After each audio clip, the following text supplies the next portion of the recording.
নমস্কার বন্ধুরা, পিকুর রান্নাঘরে সবাইকে স্বাগত। আজকে আমি তৈরি করে দেখাবো নিরামিষ দিনে খাবার জন্য দুর্দান্ত স্বাদের একটা রেসিপি, ঝিঙে ভাপা। ঘরে থাকা খুব সামান্য উপকরণ দিয়ে চটজলদি কিন্তু এই রেসিপিটা তৈরি হয়ে যায়। তাহলে চলুন বন্ধুরা, কিরমভাবে আমি এই রেসিপিটি করে দেখানো যাক। প্রথমে আমি এখানে দুটো ঝিঙে নিয়ে নিয়েছি। ঝিঙেগুলোকে বেশ ভালো করে ধুয়ে নিয়েছি।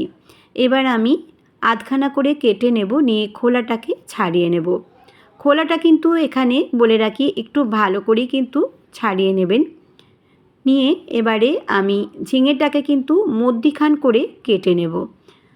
অনেক সময় নিরামিষ দিনে ভেবে পাই না যে বাড়িতে কি খাবো, তখন যদি এরম ঝিঙে ভাপা করেন তাহলে গরম গরম ভাতের সাথে খেতে কিন্তু ভীষণই ভালো লাগবে। আর এই একটি মাত্র পদ দিয়ে কিন্তু খাওয়া হয়ে যাবে।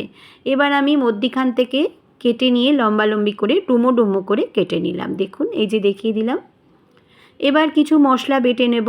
তার জন্য দিয়ে নিলাম একটা মিক্সির জার। সাদা সর্ষে দিয়ে দিলাম 1 চামচ, পোস্তদানা এখানে আমি দিয়ে দিলাম 2 চামচ। সাদা সর্ষে না থাকলে আপনারা কালো সর্ষেও কিন্তু এখানে দিতে পারেন। এবার আমি এর মধ্যে দিয়ে দিলাম শুকনো লঙ্কা, আর দিয়ে দেব এখানে নারকেলের কুচি বেশ কিছুটা। এখানে 4 থেকে 5টা নারকেলের কুচি দিয়েছি। শুকনো লঙ্কা দিলাম আমি 4টে।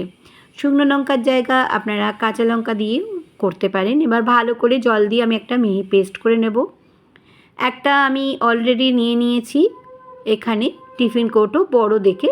এর মধ্যে সমস্ত ঝিঙেগুলোকে তুলে নিলাম, আর বাটা মশলাটাও কিন্তু এর মধ্যে দিয়ে দিলাম।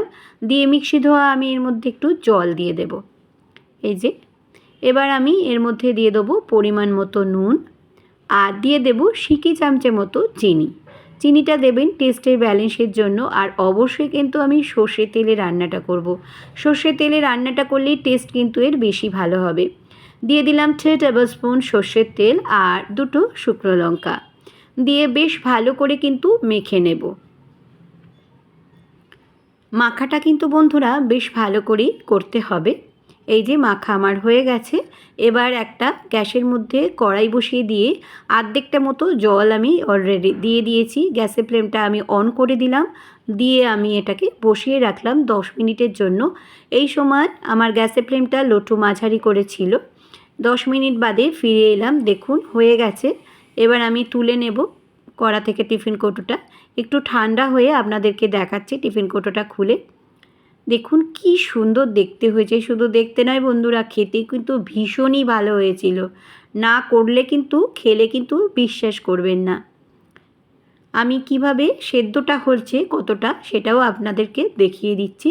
এই রেসিপিটা যদি আপনাদের কাছে ভালো লেগে থাকে তাহলে অবশ্যই লাইক, সাবস্ক্রাইব, শেয়ার করবেন। নিচে থাকা বেল বাটনটা প্রেস করে দেবেন, যাতে নতুন নতুন রেসিপি বা ব্লগ আপনাদের কাছে প্রথমেই পৌঁছে যায়।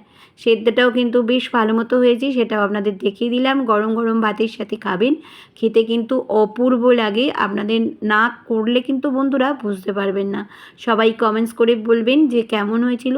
আর আমার ফেসবুক, ইনস্টাগ্রামে পিকুর রান্নাঘর আছে, চাইলে সেখানেও সদস্য হয়ে যেতে পারেন। সবাই খুব খুব খুব ভালো থাকবেন, সুস্থ থাকবেন। আবারও আমি আসবো নতুন কোনো রেসিপি বা ব্লগের সঙ্গে। এতক্ষণ আমার সঙ্গে থাকার জন্য ধন্যবাদ।